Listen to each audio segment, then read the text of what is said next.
Love, love, love till I feel the breath of the Spirit flowing in me. Hello and welcome to Spirit of Life. I'm Mirella Rich.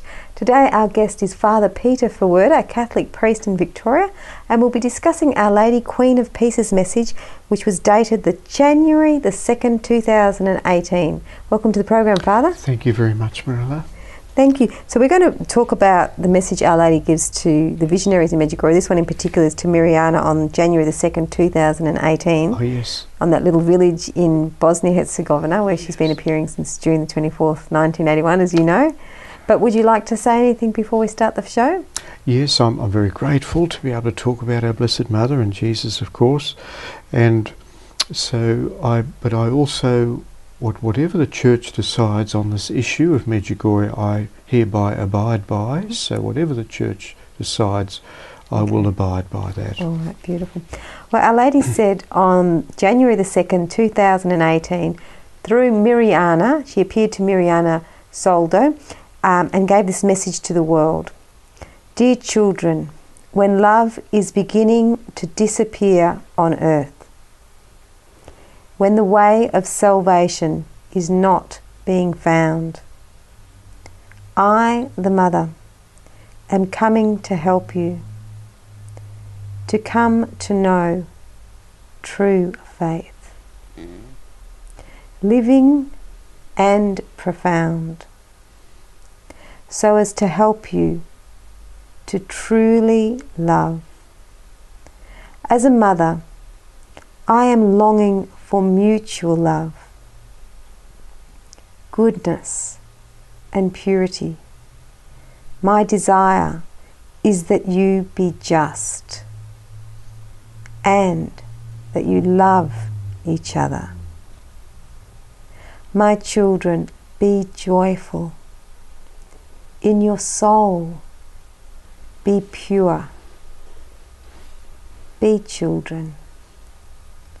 My son used to say that he loves to be among pure hearts, because pure hearts are always young and joyful. My son said to you to forgive and to love each other. I know that this is not always easy. Suffering makes you grow in spirit. For you to spiritually grow all the more, you must sincerely and truly forgive and love. Many of my children on earth do not know my son. They do not love him. But you, who do love my son, you who carry him in your heart, pray, pray. And in praying, feel my son beside you. May your soul breathe in his spirit. I am among you and am speaking about little and great things. I will not grow tired speaking to you about my son, the true love. Therefore, my children, open your hearts to me. Permit me to lead you as a mother. Be apostles of the love of my son and of me.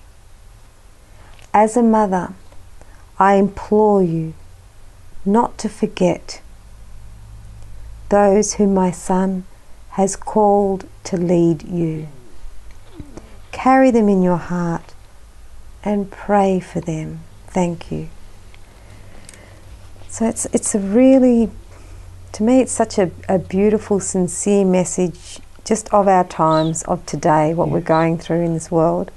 Our Lady said, dear children, when love is beginning to disappear on earth, when the way of salvation is not being found, I, the Mother, am coming to help you to come to know true faith, living and profound, so as to help you to truly love. You know, she wants us to know true faith. Yes, we're so blessed really to have our Blessed Mother putting it so clearly for us, that she's walking alongside of us. And you'll notice in every message that Our Lady speaks, she's always referring us to her Son Jesus. She's always steering us in that direction of Jesus. In case there's some misunderstanding about all of that, Mary always points to Jesus. Absolutely. Never points to herself. And she walks alongside of us. She's very motherly. So it's very comforting. It's very comforting. I've been thinking a bit about that more lately.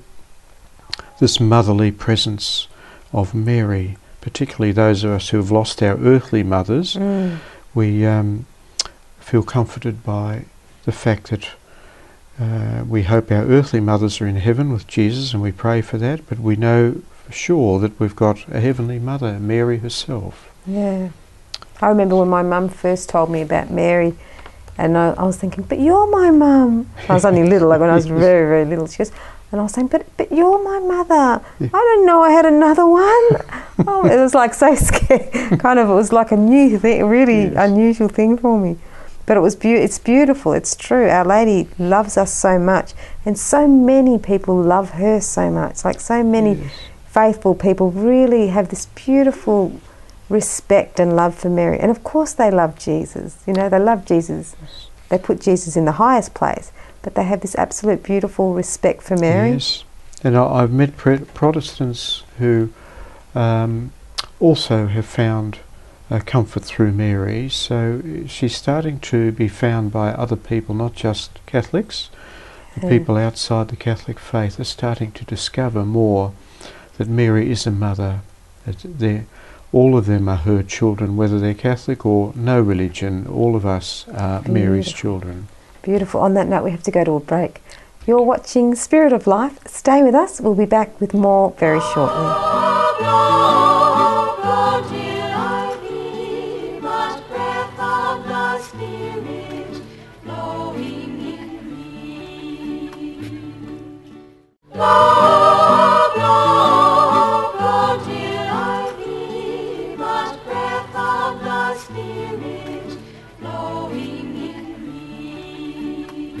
Hello and welcome back to Spirit of Life. I'm Mirella Rich. If you've just joined us, we're here with Father Peter Ferwerda, a Catholic priest in Victoria, and we're discussing Our Lady Queen of Peace's message to the world, especially on the Day of Unbelievers on the 2nd of January 2018 through Mirjana Soldo. Welcome back to the program, Father. Thank you very much, Mirella. And I'll read the next line that Our Lady said. As a mother, I am longing for your mutual love, goodness and purity. I'm longing for your mutual love, goodness and purity. So she was probably thinking it'd be so beautiful if we all just loved one another. Like it wasn't just one person making the effort and the other person not doing their part. And imagine if everybody just did their part and loved. Yes, that's right. And she wants us to love her. I'm longing for your mutual love. So you could also refer that to that she wants us to love her back. Exactly. Like Jesus, Jesus wants us to love him. Yes, love for love, as Saint Teresa said. Yeah, and goodness and purity. So we just need to ask ourselves, are we doing that? That's the only way we can do it. My desire is that you be just and that you love each other. My children, be joyful in your soul, be pure, be children. Yeah. So she wants us to be just with each other and to love each other. Yes. You know, my children, be joyful in your soul, be pure, be children.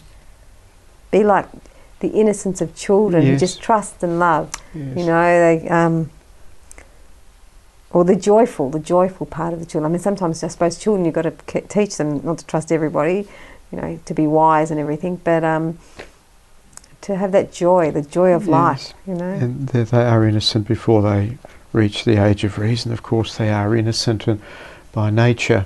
Yeah. They're innocent, and whereas we have to fight for that as we get older. We strive to become more and more childlike, not childish, but childlike, like children. But we have to sort of work at it, and it becomes a virtue then because we have to work at it. Yeah.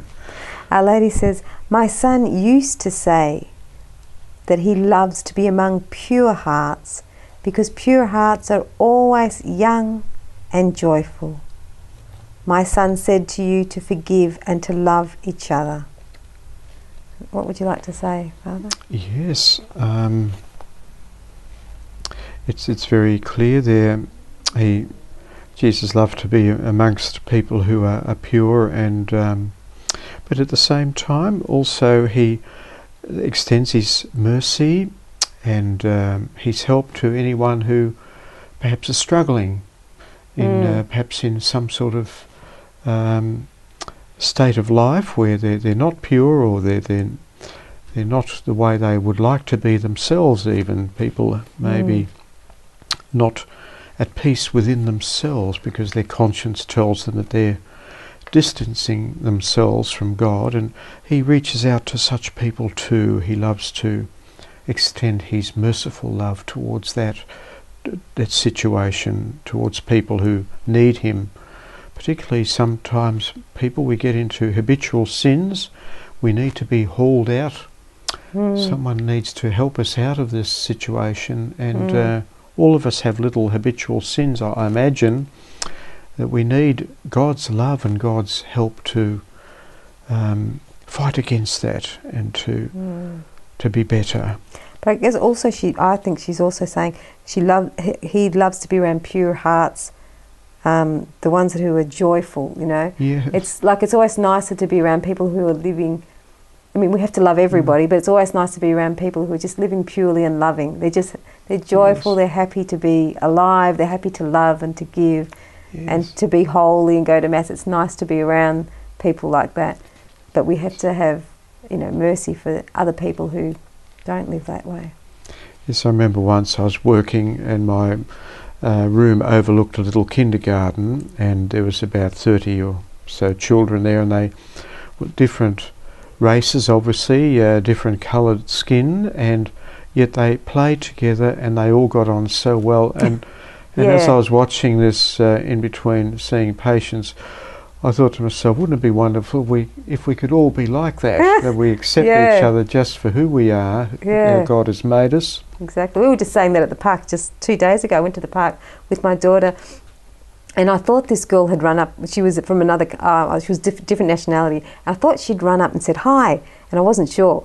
And I said, "Oh, you didn't say anything back?" She goes, "I couldn't hear because of the waves," because she was down the beach. It was like a beach park, but there was a beach there as well. She goes, "I couldn't hear." She goes, "But I don't want her to think that I didn't say hello." And I said, "Well, let's go. Well, we're going to the playground. I said, we'll go and say hello to her when we get to the playground." And then the dad was there with the daughter, and the daughter was playing. And I said, "Just go up and say," I was saying it loud so the dad could hear as well. I said, "Say something like, 'Hi, what's your favourite colour?' And then you'll be friends." That's how we used to do it when we were in primary school. And you're just friends straight away. And he was laughing and listening. And then she just ran up and played. And then I said, "I bet you we won't be able to separate them." And it was true. They played and ran together and had so much fun. And in the end, the dad came up to me and he said, "Yeah, hi, how are you?" He did it straight away. "What's your favourite colour?" He did ask me that. But so we were just talking and we were watching it. And in the end, we couldn't pull them apart. It was like, it was just this spontaneous friendship. I said, "Little cup, it's just breaking the ice, Yes. And children do it so easily." Yes, I wish we could remain that way. Yeah, it's true, really, isn't it? Our Lady said, "Suffering makes you, I know that it is not always easy. Suffering makes you grow in spirit. For you to spiritually grow all the more, you must sincerely and truly forgive and love." I think that's beautiful where she said, "I know it's not always easy." So she knows the difficulties people have. Like maybe someone's always forgiving and someone's always abusing that forgiveness. And that person still keeps loving and keeps forgiving. Yes. And that person is not being reciprocal in the love. It's not mutual love. So that's not easy. But she said it makes you grow in spirit. So forget about what you keep. If you keep giving and you keep loving and they're not doing the loving back, You're the one that's Yes. growing in spirit. So look at it from the positive aspect. Yes, suffering does make us, we become more inward looking when we're suffering something or something's against us. Yes, so it's a way to growth. Suffering is definitely a way to growth, and it's if we're all meant to suffer in some way or other. We're all meant to have a cross, because through suffering is redemption. Jesus showed the way there. All right, we have to go to a break now on that note. Thank you, Mirella. You're watching Spirit of Life. Stay with us. We'll be back with more very shortly. Blow till I feel much breath of thy spirit blowing in me.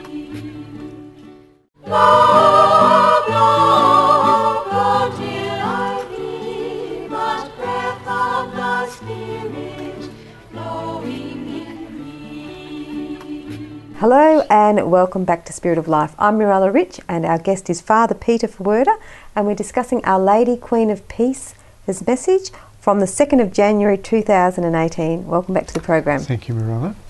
And Our Lady also said, let's see where we are. Many of my children on earth do not know my Son.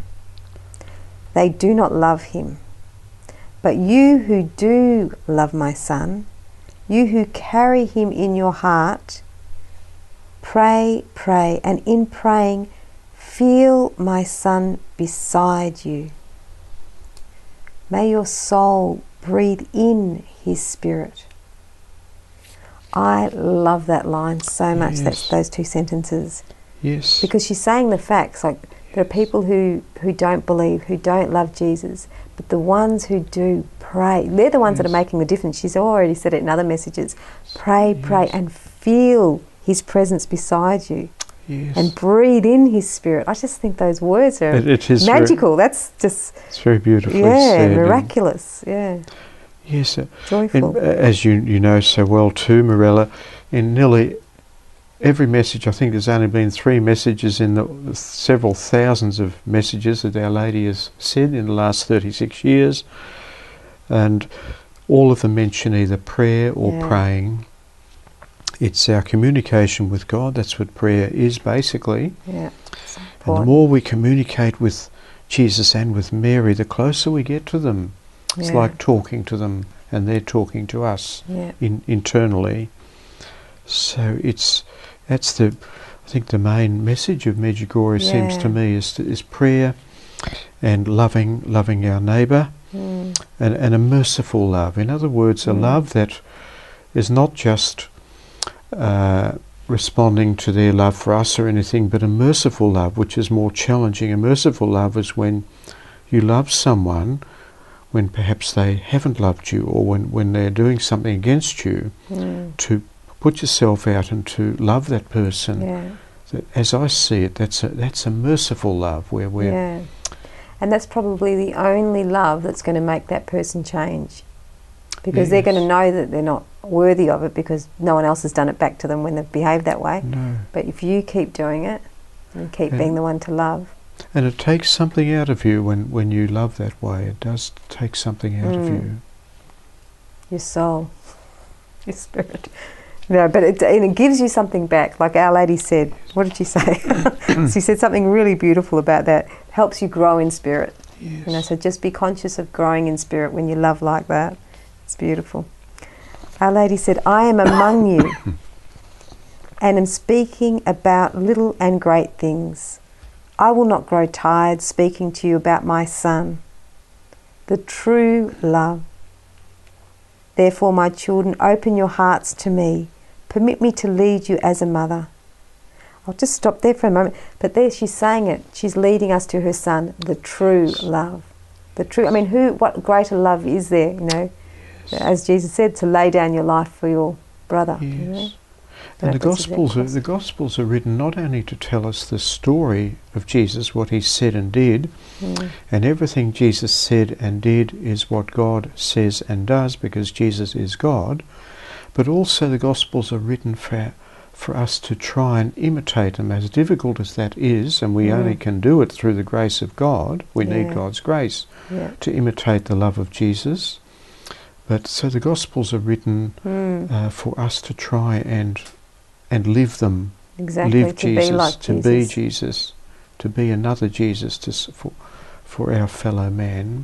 And you see that around you. You see people living like that, people just loving and being so unselfish and caring and putting other people first and being respectful. It's it's so beautiful to see that when it happens. Yeah, where true love is, God is there. It's we sing that in a hymn called Ubi Caritas. Yeah, I love that song. Yes, and so God is love, as St. John says in his Gospel. Yeah. God is love, and all genuine love comes from God. Yeah. Pure love. Therefore, my children, open your hearts to me, permit me to lead you as a mother. Be apostles of the love of my Son and of me. Be apostles of the love of my Son and of me. As a mother, I implore you not to forget those whom my Son has called to lead you. Carry them in your heart and pray for them. Thank you. So here she's asking us to be apostles of the love of Jesus and of her. Yes. To be representatives of them, really. Yes. What they were asking us to do. Yeah, and it's such a beautiful responsibility. We're as weak as we are.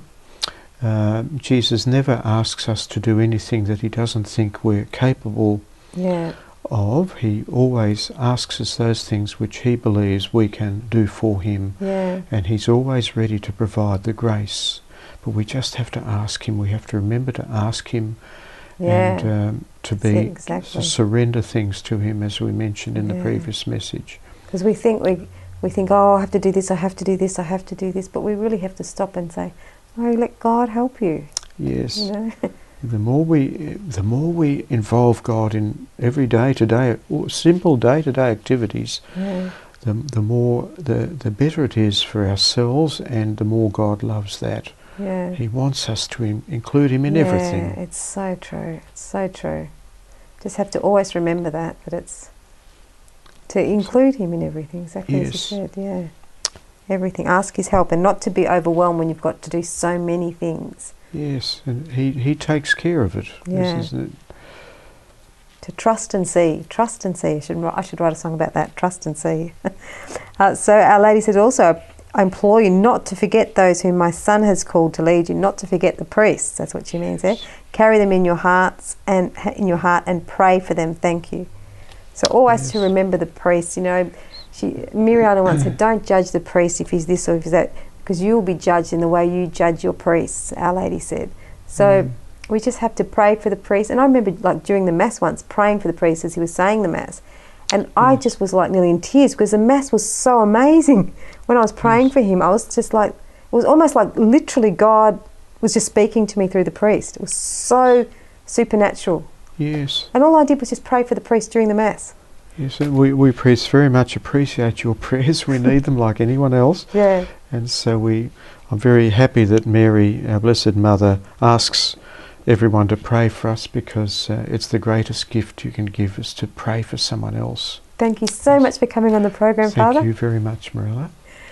You've been watching Spirit of Life. I'm Marilla Rich, and our guest was Father Peter Ferwerda. And may God bless you, keep you healthy, happy, safe and holy. See you again soon.